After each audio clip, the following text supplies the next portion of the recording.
2 winters had gone by since the estate burned. The castle had been rebuilt inside. The people in it, more slowly. Cael was 14. He trained before the household woke, the way he had for 5 years. Nobody had told him to stop. In the war room, Aldric stood over a single folded letter. He had been looking for this name for 2 years. He is alive.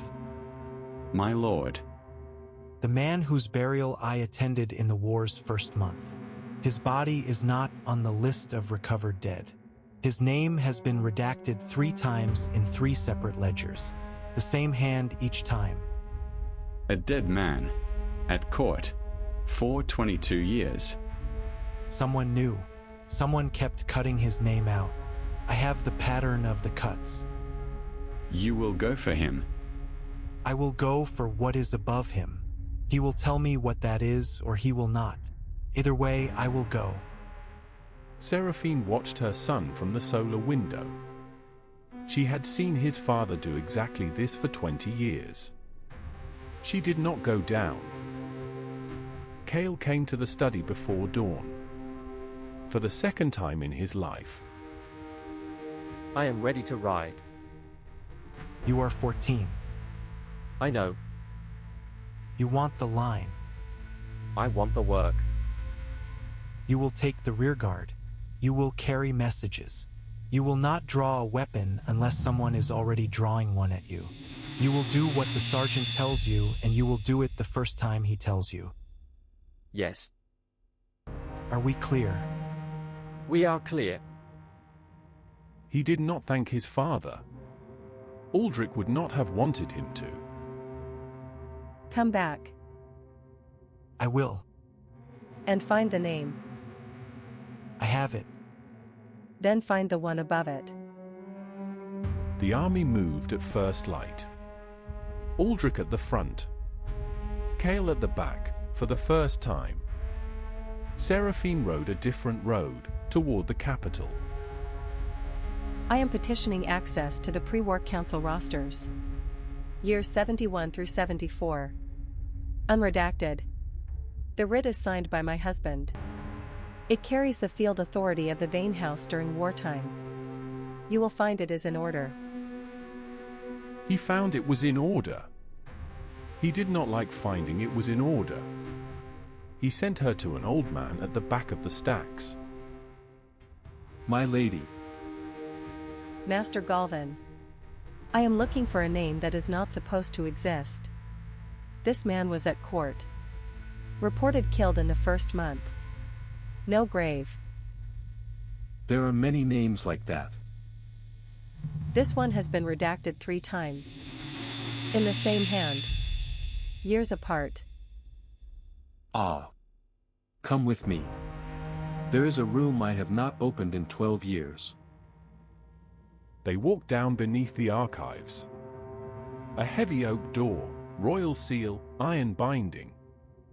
The lock had not turned in 2 decades. Your husband's writ will carry it. Barely. The chamber inside was furred with dust.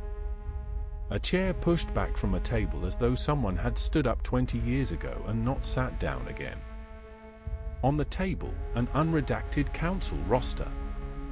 A single name circled at the bottom in careful old ink. There. Yes. He signed the obituary himself. A burial with no body. I read it at the time. I did not say anything. Who else would know? I thought I was the only one left. Now there are 2. She carried the name out. She rode hard. A rider caught her before dusk with a folded note.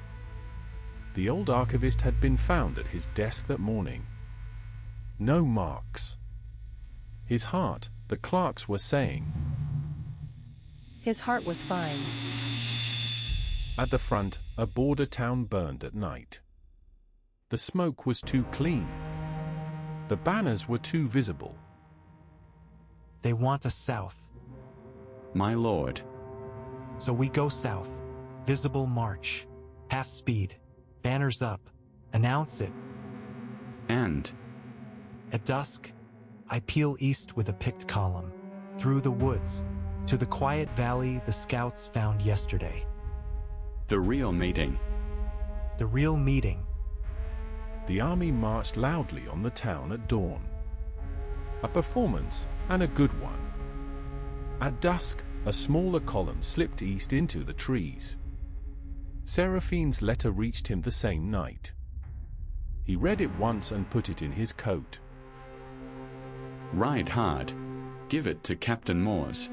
Moores only. Do not speak to anyone else on the road. Yes, sir.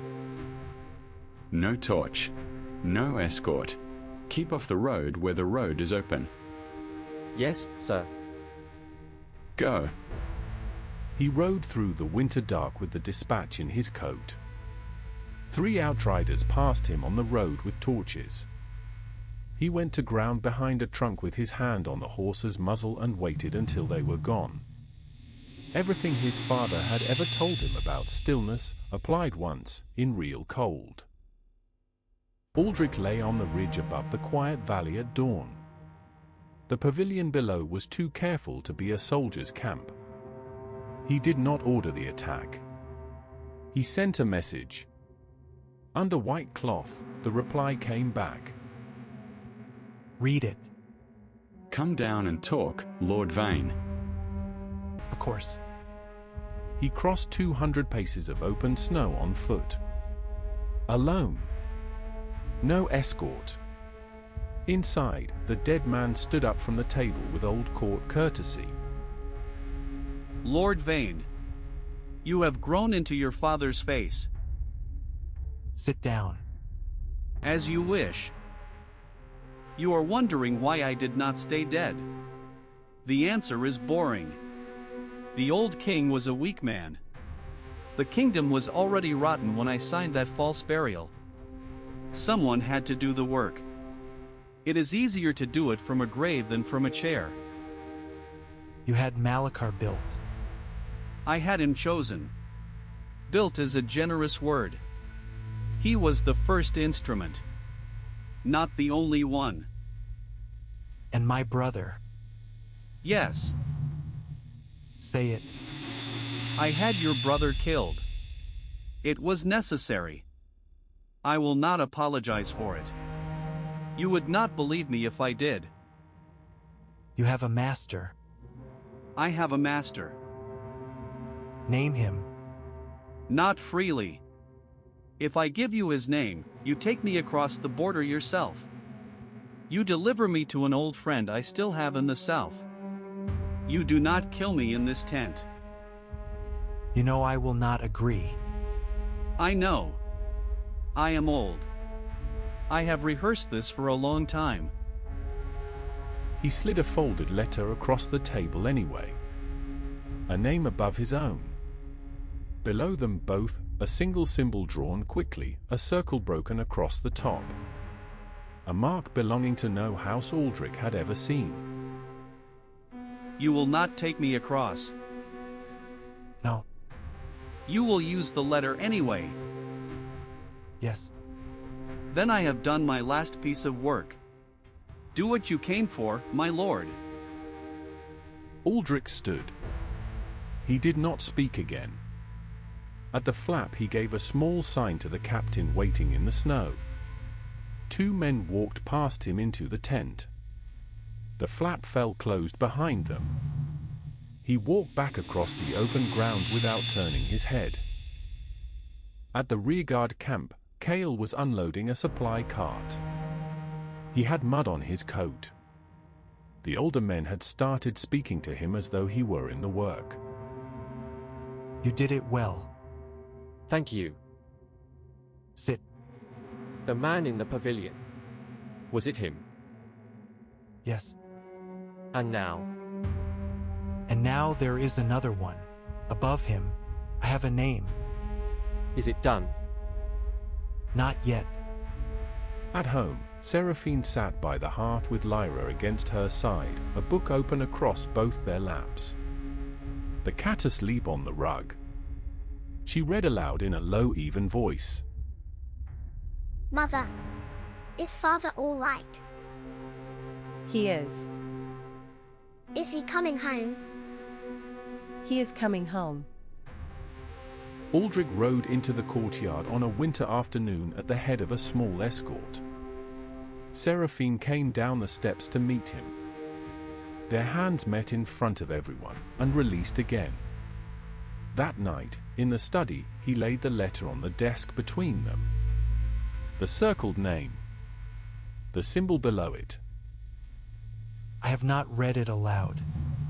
Read it. Not yet. Not tonight. Then tomorrow. Tomorrow.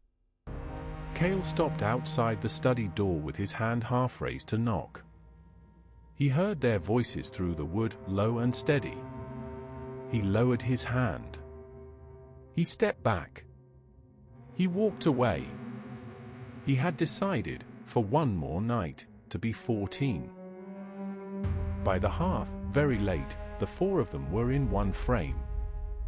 Aldric and Seraphine by the fire. Lyra asleep against her mother's side. Cael standing with a cup of tea, not sitting yet, watching them. The life that had been fought for, held in the room as long as it would stay. On the desk in the dark, a second letter waited. It had arrived sealed, with no sender and no house. The wax bore the same broken circle mark as the one beneath Vexlow's name. Aldric had found the name before the name. The thread was still running. Somewhere above it, someone was still writing.